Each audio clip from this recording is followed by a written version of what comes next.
Bright García Robles. Previamente, en 1986, egresó de la maestría en Desarrollo Regional por el Colegio de la Frontera Norte. Con su tesis de maestría se hizo acreedora al segundo lugar del Premio Nacional de Estudios Regionales y en 1982 obtuvo el grado de licenciada en Administración de Empresas por la Universidad Autónoma de Baja California. Actualmente es miembro del Sistema Nacional de Investigadores Nivel 2. Actualmente coordina el Grupo Calibaja, el cual impulsa el desarrollo de la región transfronteriza. También se encarga de coordinar la Red de Fronteras, que es un grupo internacional de investigadores que se dedican a estudiar la migración y los procesos de integración. Sus intereses por los temas de la frontera y las dinámicas transfronterizas son resultado de haber nacido y crecido en la ciudad de Tijuana. Como parte de una familia de migrantes desde joven, experimentó la vida propia de las familias transfronterizas. Vamos a darle un fuerte aplauso a la doctora Barajas y le damos la palabra.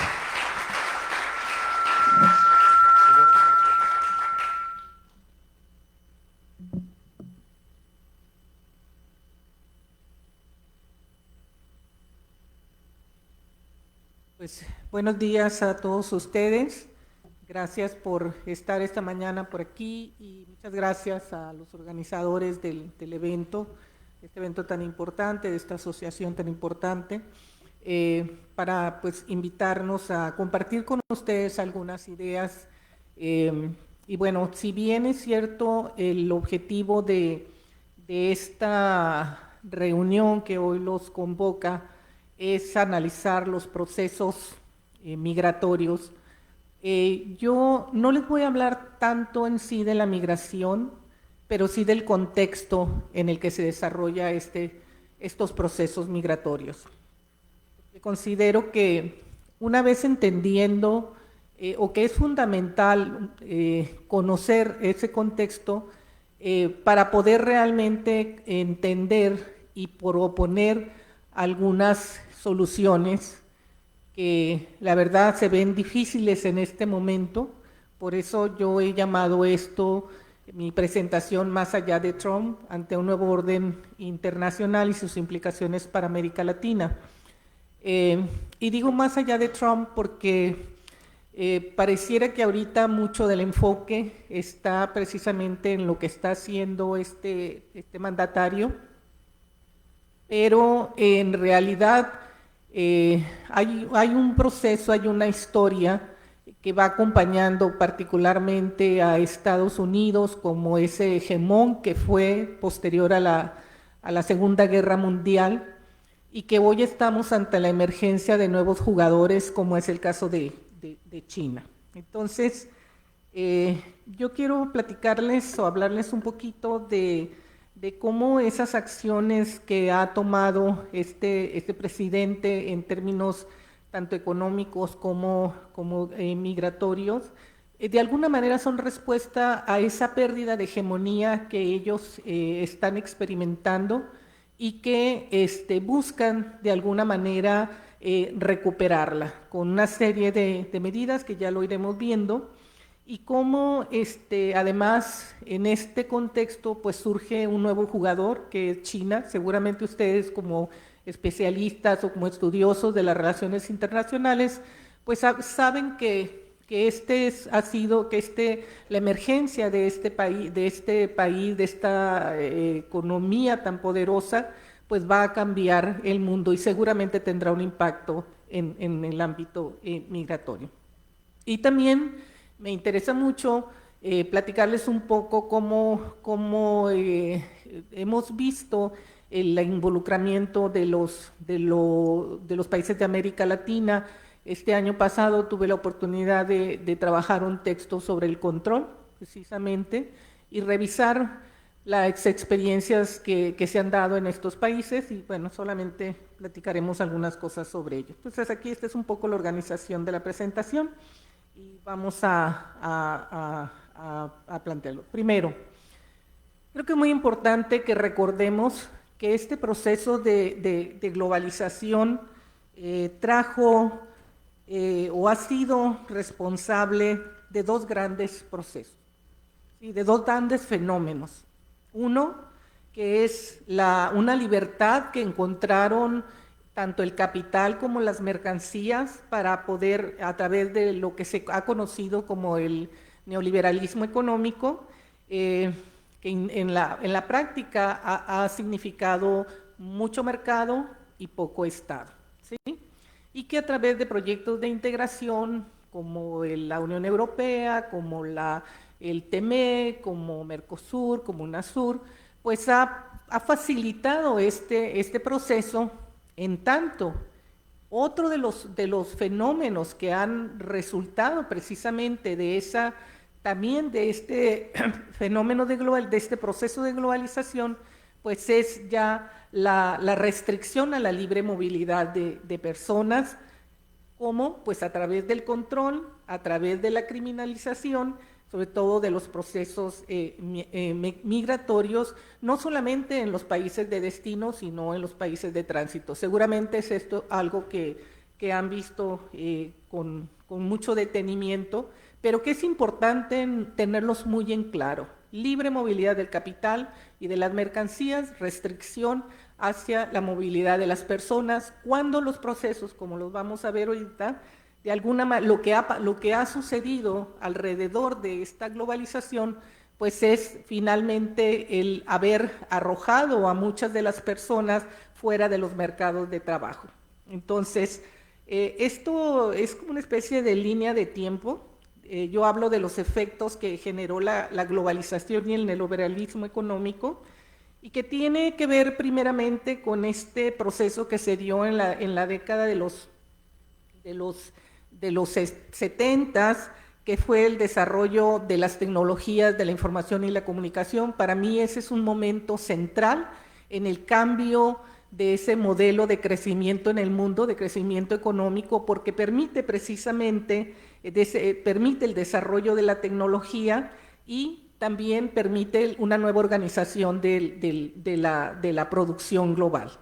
En ese sentido se presentan, lo vimos en los 70, México y la frontera norte lo experimentó, ese proceso de relocalización, de deslocalización industrial en Estados Unidos, y su relocalización a centros como México, como los países asiáticos, ¿no? Los famosos dragones de Asia, que también fueron receptores de este proceso, y que se dio y que vino acompañado de un proceso de liberalización económica. Como ustedes también lo saben, hasta los 70 nuestros modelos de crecimiento, o el modelo de crecimiento para muchos de los países en el mundo, era la industrialización por sustitución de importaciones, y eso cambia drásticamente al inicio de los 70 y 80, y se va imponiendo este cambio que va a ser fundamental para el inicio de una migración de tipo masiva,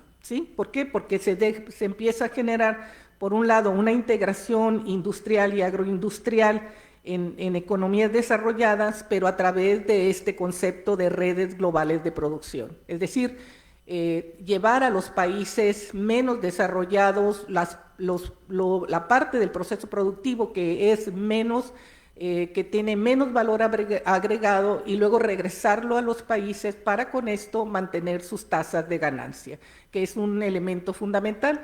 Esto fue generando de alguna manera una especie de pérdida de capital humano, o de valorización del capital humano, porque de alguna forma, y ahorita lo vamos a ver, en Estados Unidos y en otros países en realidad se abandona esa formación y ese fortalecimiento que se había prometido, en el sentido de que las economías desarrolladas se iban a dedicar a otras cosas, iban a estar en el desarrollo tecnológico, y pues hemos visto que tampoco ha sido así.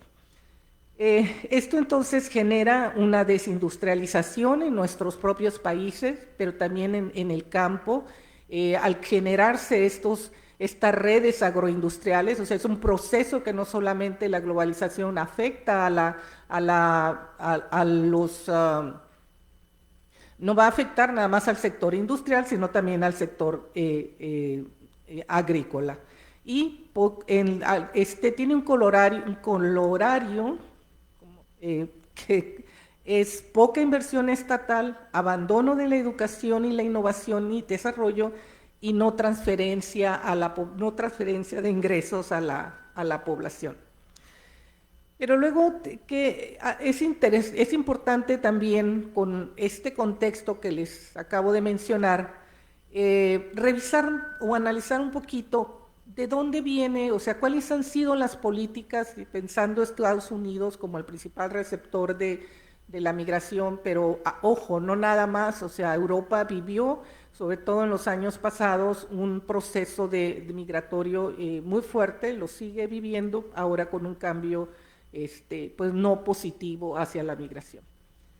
En el periodo de Biden, que fue del 21 al 25, su objetivo era precisamente recuperar ese liderazgo en el desarrollo industrial y disminuir la crisis de deuda a la que ya habían llegado.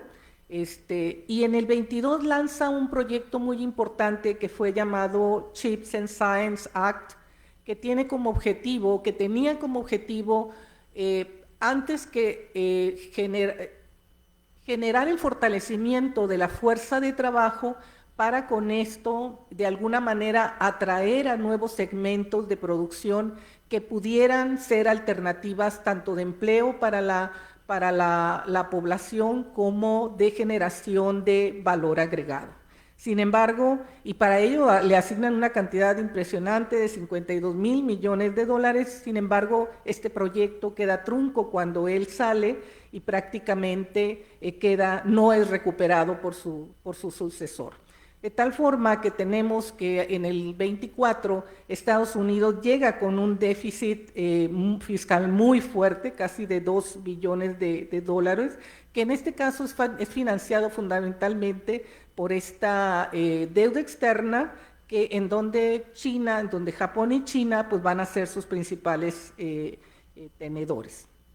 A finales del 24, Biden apoya la guerra de Ucrania contra Rusia y le proporciona misiles, y de alguna manera se abandona nuevamente ese objetivo que tenían de, a través del comercio y la industria, recuperar su liderazgo.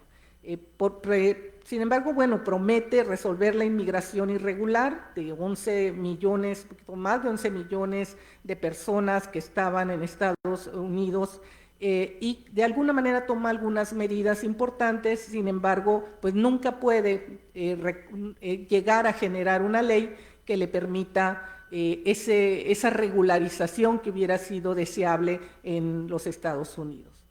¿Qué tenemos en ese segundo periodo del regreso de Trump y sus políticas proteccionistas? O sea, un cambio radical de la política estadounidense, cuando tanto el Partido Republicano y Demócrata habían abrazado el neoliberalismo, habían abrazado la apertura comercial, pues esto a lo mejor es algo bastante ya más conocido, no me voy a detener mucho, pero el punto fundamental de su política es el proteccionismo, el prometer que a través de proteger, crear aranceles hacia las importaciones, pues iba a generar un dinamismo de tal manera que las empresas iban a regresar.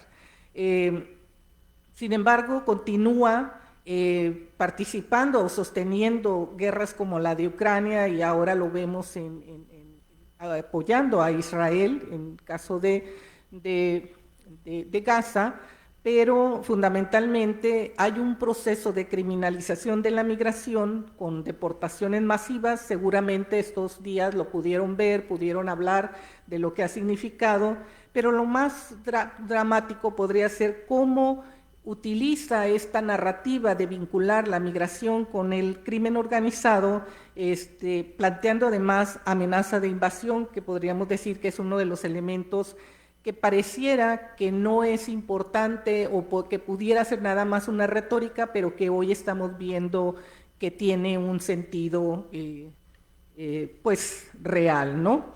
Desde su primer campaña él plantea que la frontera de México con Estados Unidos aparece de manera muy importante, y hay 16 temas en su primera campaña ¿sí? De los cuales recupera, y que es la inmigración, la economía, la política exterior, el tema de la seguridad nacional, las regulaciones al comercio, o sea, es decir, a imponer estas barreras, también barreras no arancelarias, tanto arancelarias como no arancelarias, los impuestos en forma de aranceles y el comercio, nuevas reglas al comercio global para tener para que este supuestamente país se beneficiara. No sé si ustedes han escuchado hablar de este proyecto político económico 2025. ¿Alguien ha escuchado hablar de él? Bueno, el proyecto político económico de 2025, aunque no se le puede atribuir como tal a Donald Trump, prácticamente desde su llegada, él va a implementar este tipo de propuestas que va a tener un impacto muy fuerte y un shock en términos de la dirección que llevaba esta economía, y que va a pegarle a la migración, a los migrantes, tanto a los que están ya en el país como a quienes tratan de ingresar, y que tiene que ver estas políticas con el traslado de la carga tributaria de los ricos a la clase media, que se hizo ya, recortes del seguro social, recortes a los servicios de salud que le impacta de manera directa a la población migrante, recortes a la inversión de educación pública, que también era como había toda una especie de modelo, pues había un modelo de apoyo para la población de menos recursos, y en estos grupos sobre todo pues tenemos a migrantes de primera o segunda generación, y que se ven afectados por esta política. En marzo de 2025, cuando llega reciente la entrada de Donald Trump, hay una carta que envían unos congresistas de los Estados Unidos planteando la preocupación por un tema que ha sido recurrente y que pareciera que lo vemos como algo que no va a pasar, y es esta idea de equiparar la inmigración ilegal con una invasión, ¿sí? Lo que dicen en síntesis esa carta, que es muy interesante y que ahorita se ha recuperado, es esta interpretación que podría justificar una respuesta militar. O sea, que el hablar de la invasión, y lo hemos visto como de manera distinta ha tratado de llegar a ese punto, ¿sí? Cuestiona que la mayoría son solicitantes de asilo, los inmigrantes que tratan de entrar a Estados Unidos, y entonces el por qué considerar el término de invasión. El otro punto fundamental es cuestionar el poder presidencial unilateral. O sea, eso lo hemos estado viendo, cómo en distintos estados se ha tratado de llegar a generar esta idea de que hay una crisis y entonces hay que traer a la Guardia Nacional, hay que militarizar y generar una serie de problemas. Amenaza a las libertades civiles cuando se utiliza el concepto del término de invasión. Hay un atentado de alguna manera a la idea de la separación de poderes y las libertades civiles. La migración y la delincuencia.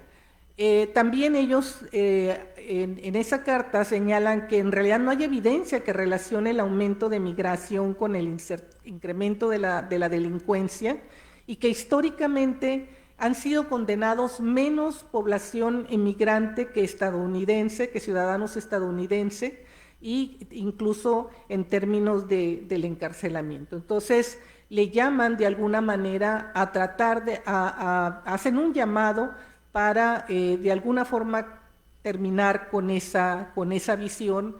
Sin embargo, lo que hemos visto es cómo ha ido avanzando esa propuesta de la invasión de una manera y de otra, y que no sabemos pues cuál va a ser su futuro.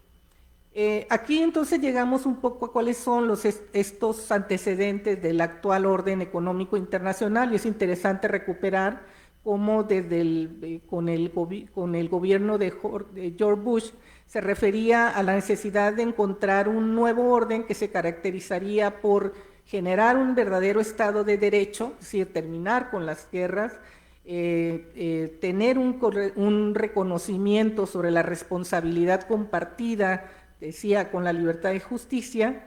Y luego, bajo el mandato de Bill Clinton, ya en el 93-2001, él se compromete de alguna manera a darle seguimiento a ese posicionamiento de mantener la democracia liberal y también el libre mercado, ¿no? Incluso adherirse a todos estos organismos y medidas que de alguna manera han sido el sostén del neoliberalismo, como el Bretton Woods, como el patrono dólar, y la creación de los distintos modelos de integración regional.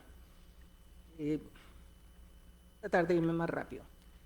Y en esto aquí entonces entramos con la emergencia de China en este nuevo orden económico en ciernes. Podríamos decir que hemos pasado de este modelo, de este orden que se reconocía desde Estados Unidos en los gobiernos previos que ya mencioné, a la emergencia de China como un nuevo jugador en una economía basada en un Estado fuerte y como regulador de la economía Estado fuerte y regulador de la economía de mercado. Esa es la manera en que China ahora se presenta y con un crecimiento que hemos podido ver, sobre todo en el último año, superior al 5%, y que además es uno de los principales proveedores de insumos para la industria y el comercio global. Todos sabemos que prácticamente cuando se da todo el proceso ahora de crear los aranceles, pues una de las principales, una de las respuestas más fuertes, pues las da precisamente China por la cantidad de integración regional que ha logrado. No solamente lo podemos ver, por ejemplo, con México, cuando estas redes globales de producción se entrelazan, sino en todo el mundo, ¿no? Pero además es el segundo tenedor de la deuda pública de Estados Unidos, y ahora surge en este contexto un nuevo bloque que lo hemos ido viendo como un bloque que puede crecer y que cada vez recibe más adhesiones, que son los BRICS, donde ya tenemos a Brasil, a Rusia, India, China, Sudáfrica, Indonesia, Emiratos Árabes y otros países, ¿no? Y que seguramente van a generar ese juego de poderes contra los Estados Unidos. Y bueno, pues principal afectado por los aranceles de Trump. ¿Cuáles serían esos datos dramáticos, le llamo yo, de la migración internacional que sobre todo tuvimos después en la pandemia y después de la pandemia? Naciones Unidas nos reporta que para 2020 había 281 millones de personas en condición de migrantes internacionales, es decir, casi el 4% de la población mundial estaba migrando, y ya explicábamos cuáles son las razones de esa migración. En 2021 migraron de sus países de origen debido a desplazamiento forzado ya 89 millones de personas, y esas provienen fundamentalmente de países pobres, de países que han sido, podríamos decir, institucionalmente desestructurados, y que pues arrojan, y producto también de ese neoliberalismo aplicado a rajatabla, y que da como resultado pues la migración. También hay una migración por desplazamiento interno, que dentro de los propios países, que asciende a 62 millones, y en 2022 se reportaron, fíjense, 35 millones de solicitantes de refugio, ¿sí? Y 5 millones de personas solicitaron protección internacional. Y finalmente, otro dato interesante es que en el 2022 el principal destino de esa población que buscaba salir de sus países, pues era Estados Unidos, ¿no? Con una cantidad muy importante, sobre todo de solicitudes de refugio. De tal manera que la posición geopolítica de México la ha convertido, decimos nosotros, en uno de los principales corredores migratorios en el mundo. Esto de acuerdo a la Organización Internacional de las Migraciones, que reconocen que a través de México y de Sudamérica han venido todos estos flujos de migrantes, sobre todo en tránsito, buscando llegar hacia los Estados Unidos, de tal manera que México se convierte después de a partir sobre todo del 2021 en un país de tránsito, ¿sí? Que hasta hoy pues lo hemos visto. ¿De dónde vienen todos estos migrantes? Pues vienen de Guatemala, sobre todo de Centroamérica, donde sabemos que hay situaciones muy complejas, tanto de pobreza como de violencia institucionalizada. Guatemala, El Salvador, Honduras, seguramente todo esto lo estuvieron viendo ya, que venían huyendo de la pobreza y la violencia. Sudamericanos, y lo más importante, no lo más importante, sino lo nuevo que empezamos a ver, sobre todo en estos últimos años, es la migración de extracontinentales. Es decir, igual podemos ver en todos estos grupos o en estas caravanas que se hicieron, sobre todo a partir del 18, 21, migrantes que provenían de Nigeria, de Camerún, de Congo, de Ghana, y todos tratando de llegar a los Estados Unidos. El caso de los haitianos, pues es un caso muy particular, pero que fue un grupo muy grande que inicialmente llega a Brasil y que posteriormente, bajo el gobierno de Bolsonaro, tiene que salir y empiezan a migrar hasta a esta zona, ¿no? De tal forma que en el 2016 67,000 haitianos lograron contar con una visa humanitaria. Entonces, ¿cuáles serían como esos grandes procesos? Ya vamos tratando de terminar. La migración en el siglo XX decimos que es el reflejo de la sobreexplotación y el despojo de países en desarrollo, impulsada por un neoliberalismo muy agresivo y gobiernos corruptos que han favorecido a las transnacionales. Nosotros mismos vivimos bajo 37 años sin mover nuestro salario mínimo. ¿Por qué? Porque en este proceso, en esta línea del tiempo que yo les presenté, pues lo que vimos es la sobreexplotación, el uso de la mano de obra barata en vez de promover modelos de crecimiento mucho más sustentable en los países en desarrollo. Una precarización socioeconómica debido a falta de empleos y salarios dignos y búsqueda, pues de nuevo la gente busca nuevas formas de vida, y porque la migración pues es un derecho que hoy se ve altamente amenazada. Pero también esta migración tiene que enfrentarse a conflictos y desplazamientos, ya sea por guerras, ya sea por violencia, y entonces pues hay una necesidad de salir. No hay no es solamente una decisión personal, sino que se ven obligados a hacerlos. Pero también tenemos, ante esta sobreexplotación no solamente de las personas, sino de los recursos naturales, pues lo que hoy nos enfrentamos a estos grandes desastres climáticos que generan pues mayor migración. Pero hay otro elemento fundamental, que es este sentimiento antimigrante, que se ha dado sobre todo en Europa y Australia, el aumento de la xenofobia y políticas migratorias restrictivas que han limitado el acceso a una acogida digna. Y bueno, si hablamos del flujo migratorio, también tendríamos que hablar de un fenómeno muy importante que se está sucediendo, que es la externalización de las fronteras, especialmente en Latinoamérica, donde como ya les mostraba, pues vienen muchas de estas migraciones. Entonces hay un giro punitivo de la política migratoria en los propios países sudamericanos, sobre todo gobernados con gobiernos de derecha, que se da a principios de siglo, y que, por ejemplo, en lugares como Ecuador, antes de la llegada del actual gobierno, pues tenían una política de apertura y de aceptación de la migración. Pero también yo coincido con, sobre todo, una visión que ha desarrollado mucho Domenech y su grupo acerca de que la propia Organización Mundial de las Migraciones y otros organismos internacionales han contribuido a legitimar un discurso en el cual el problema fundamental es la trata de personas y no el proceso migratorio. Es decir, lo importante es quién está haciendo negocio con esos migrantes y no el proceso de migración por sí mismo, ¿no?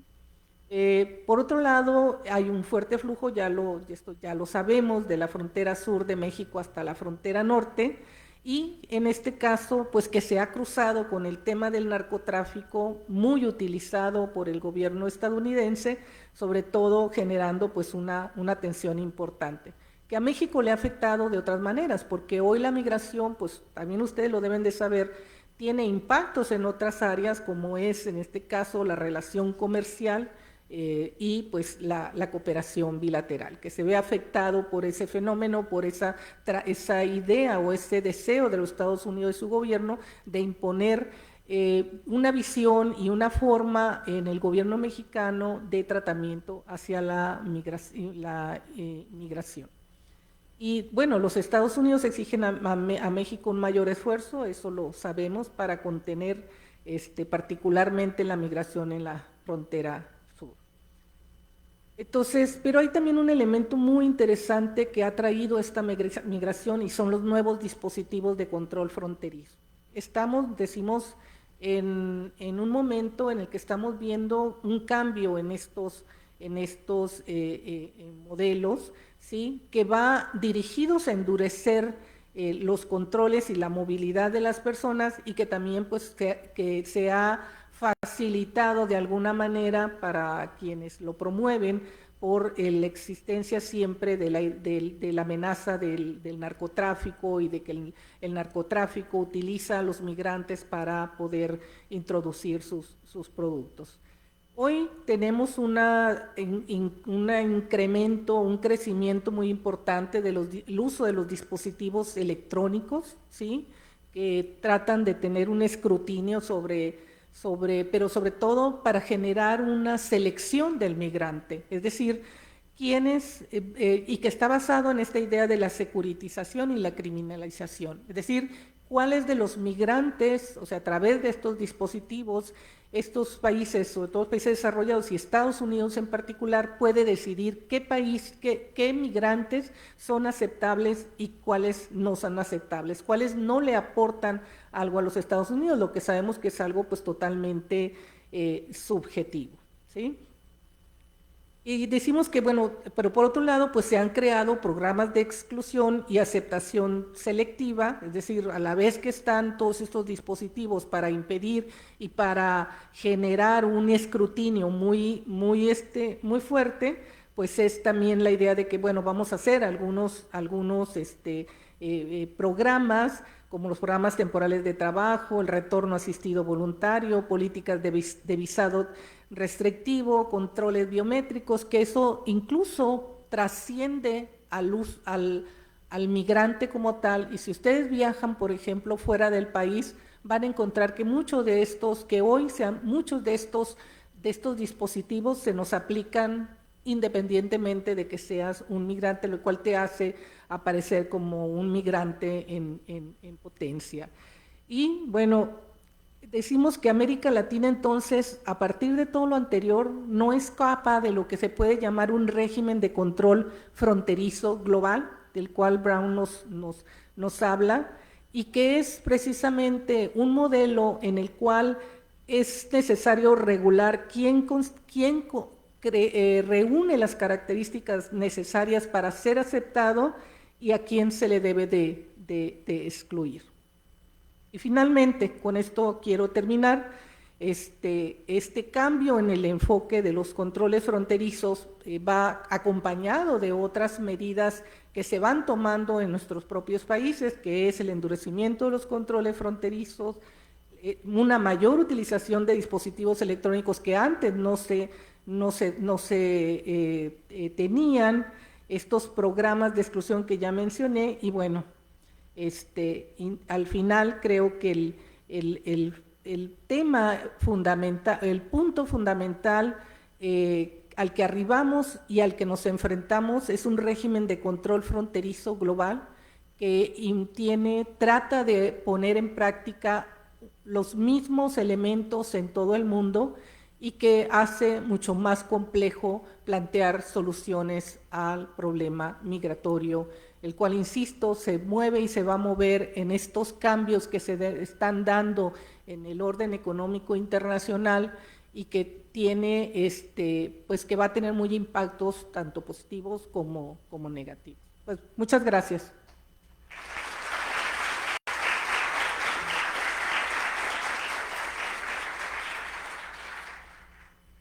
Muchas gracias a la doctora Barajas por darnos este contexto. Efectivamente, la migración no es un proceso aislado, es un fenómeno que tiene un contexto, tiene algunos factores que la impulsan, no solamente económicos, también hay algunos políticos, sociales, hasta climáticos, pero sí es muy importante que ustedes entiendan cuál es el contexto económico que impulsa también al movimiento de las personas buscando mejores oportunidades, buscando desplazarse de un lugar a otro, a pesar de los riesgos que todo esto conlleva, ¿no?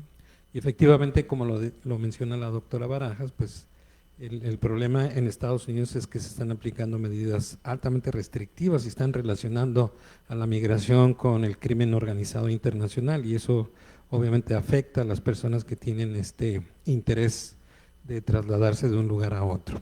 Pues bien, vamos a pasar a la parte interactiva de nuestra conferencia, y quien quiera hacer una pregunta, algún comentario, yo les invito a que aprovechen que está la doctora Rocío Barajas con nosotros, porque ella es una destacada académica en el COLEF, tiene mucha experiencia en estos temas y pues no la tenemos todos los días aquí en la feria, entonces aprovecho para que, más bien ustedes aprovechen para que puedan hacer alguna pregunta, algún comentario.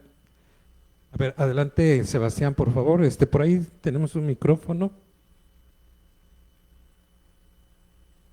Ya está encendido. Adelante, Sebastián.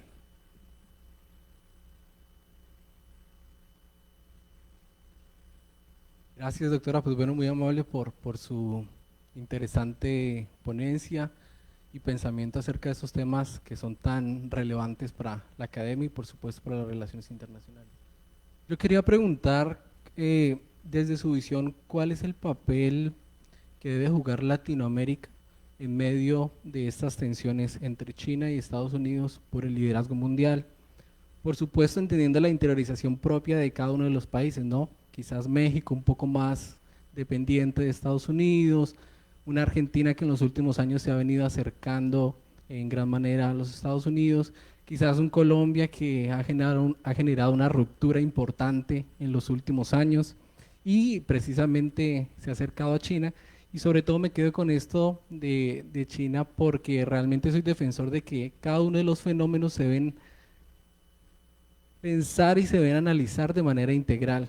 Y creo que lastimosamente, debido a ese sentimiento antiestadounidense, en los últimos tiempos como que sí hemos venido idealizando a China, ¿no?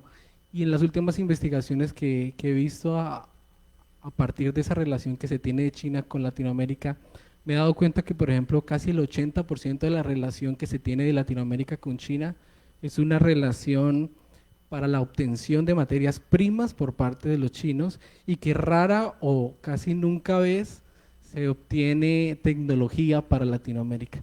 Entonces, lo que vemos sí es que hay una relación vertical y que de una u otra manera pues se está generando como una ruptura ahí y un juego bastante estratégico que seguramente nosotros como latinoamericanos bajo nuestro contexto tenemos que determinar.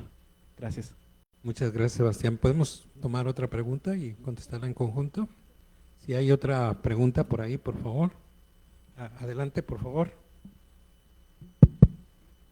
Muy buenas tardes, muchas gracias doctora por su presencia el día de hoy.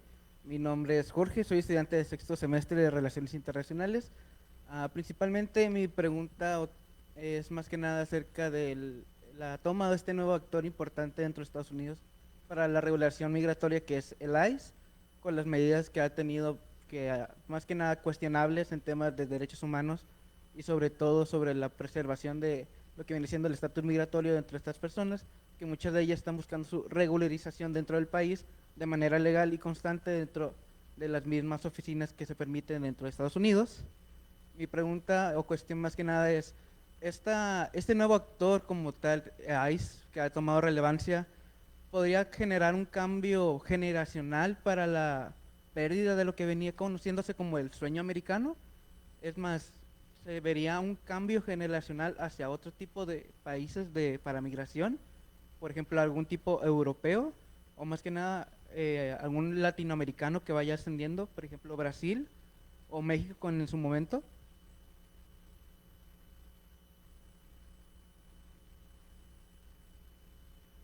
Gracias por sus preguntas.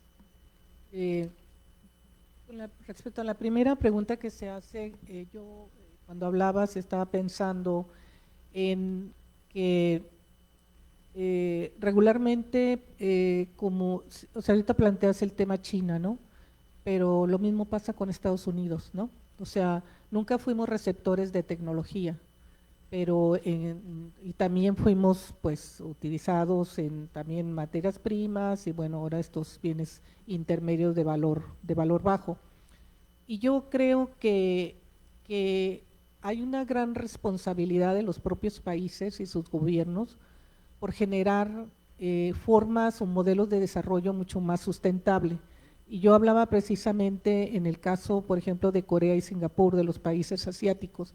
Mientras nosotros rompimos con el modelo de industrialización por sustitución de importaciones, China y estos países asiáticos lograron de alguna manera mantener un equilibrio entre estos dos modelos, ¿sí? Y eso les permitió el desarrollo que ellos lograron. Y creo que en este momento están pasando muchas cosas en América Latina. Y hay una lucha, yo lo veo como al ver estos modelos, y creo que ahorita hay un rompimiento en la visión de que solamente el modelo de crecimiento era el que nos ofrecía Estados Unidos. Eso creo que es lo más importante que está pasando. Y es cuando hablo yo de que vamos hacia ese nuevo orden económico internacional, es una… Perdón, es mi teléfono que está… Es el alarma de casa, perdón. ¿Qué iba? Decía, en este momento estos cambios nos van a generar nuevas visiones del desarrollo, eso es lo que nos puede ofrecer, pero no lo vamos a conseguir por la buena voluntad de los otros. O sea, nuestros países tienen que generar sus propias formas de desarrollo, y en este caso a mí me parece muy interesante el modelo de China en términos que creo que es un poco lo que hoy se quiere hacer en México, que es más Estado, aceptación del mercado, pero más regulación del mercado, ¿sí? Y también pues generar tu propio desarrollo. O sea, de hecho, la caída de los Estados Unidos es producto de ellos mismos, es producto de su falta de visión y de inversión, de entender que tenían realmente que hacer algo y no sentarse nada más a recibir los recursos por estas redes globales que se instalaron muy cómodas y que le generaban recursos al país.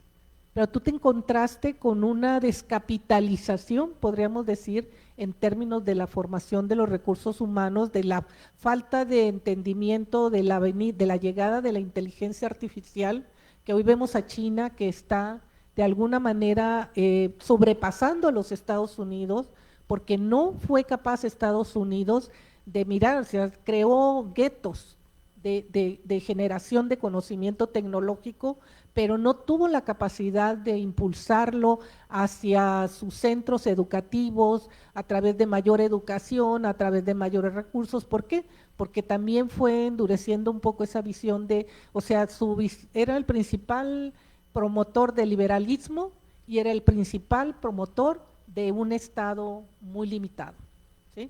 Digo, lo vemos con los problemas de la salud y la educación, los costos que ha significado. Entonces, el punto para mí fundamental es cómo podemos generar nosotros, cómo en este momento los países de América Latina podemos insertarnos o entender que estos modelos son mucho más sustentables que el que hoy estamos viviendo, y lo estamos viendo de manera interesante en América Latina. Sí es cierto, tenemos un Milei en Argentina, en Ecuador, o sea, hay una serie de personajes que están tratando de mantener el viejo modelo, pero que creo que al final no lo van a poder hacer porque la historia nunca se queda en un momento. A lo mejor hay un lapso grande, pero yo insisto, para mí la irrupción de las tecnologías de la información con la tecnología abre un campo o rompe con un modelo que hoy ya no es sostenible, ¿sí?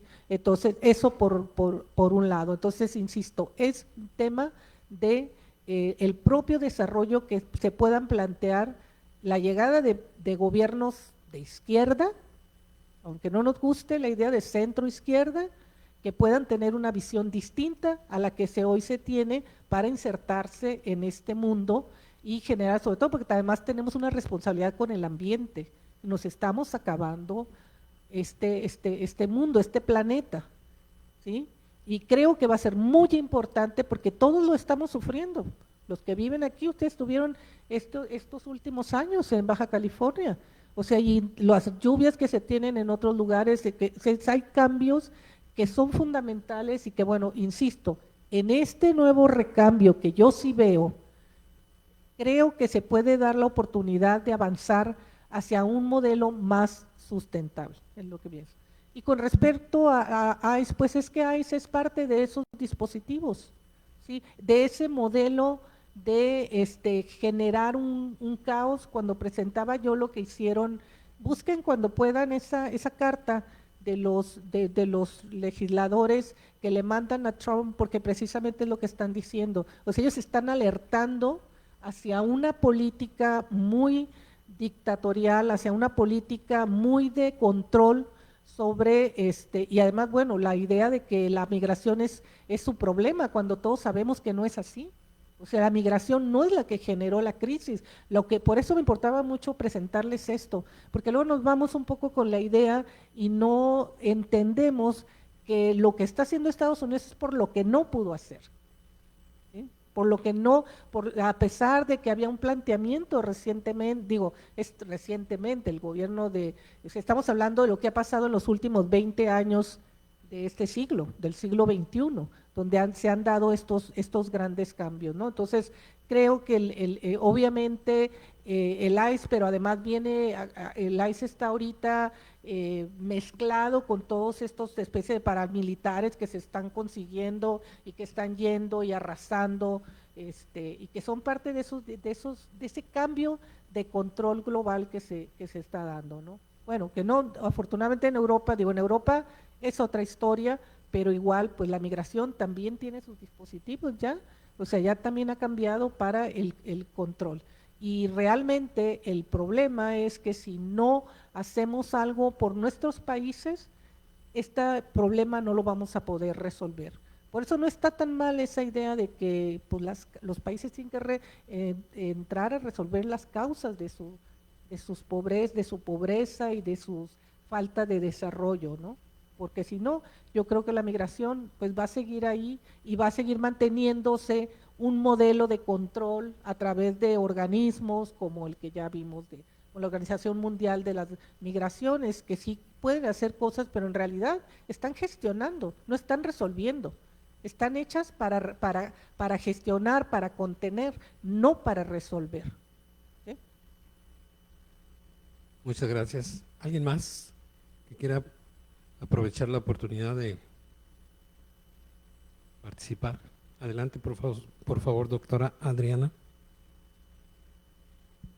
Le agradezco mucho su conferencia. Me llamó mucho la atención el dato del déficit fiscal respecto al PIB. Entonces, ¿puede comentar un poco más sobre eso? Porque creo que es un dato fundamental en este asunto, en Estados Unidos. Ajá. ¿Alguien más para tomar otra pregunta? ¿Una segunda pregunta? ¿No? Bueno. Pues resulta que la deuda de este país es 100% más del 20% de los recursos que ellos reciben. Entonces, Estados Unidos está metido en un verdadero problema y por eso insistimos en que ese es el elemento ya ahorita muy fuerte para poder hablar de que vamos hacia un cambio en el orden económico internacional. Por más patadas de ahogado que dé este gobierno de Estados Unidos, por más que diga que las empresas no van a regresar, para empezar, no van a regresar podrán regresar algunas, algunos partes, algunas secciones, pero no van a regresar. Y ahorita sí nos ha afectado, y platicaba con alguien, sobre todo aquí en la industria maquiladora, pero ¿saben qué es lo que está afectando ahorita? La incertidumbre. Porque eso es lo que se está generando con todas estas políticas estadounidenses tan agresivas.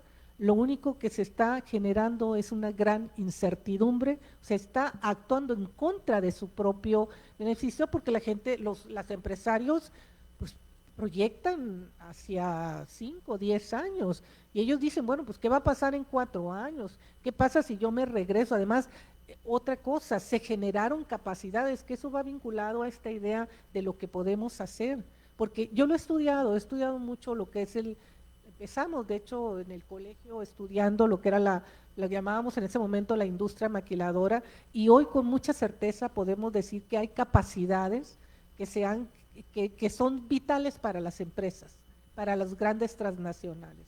No lo van a perder, ellos van a hacer un análisis costo-beneficio, no lo van a perder. Yo estoy convencida de que no van a regresar, y este modelo o este intento va a entrar en una crisis todavía peor. Si a eso le aunamos que están sacando a todo, deportando a los migrantes, ¿ustedes creen?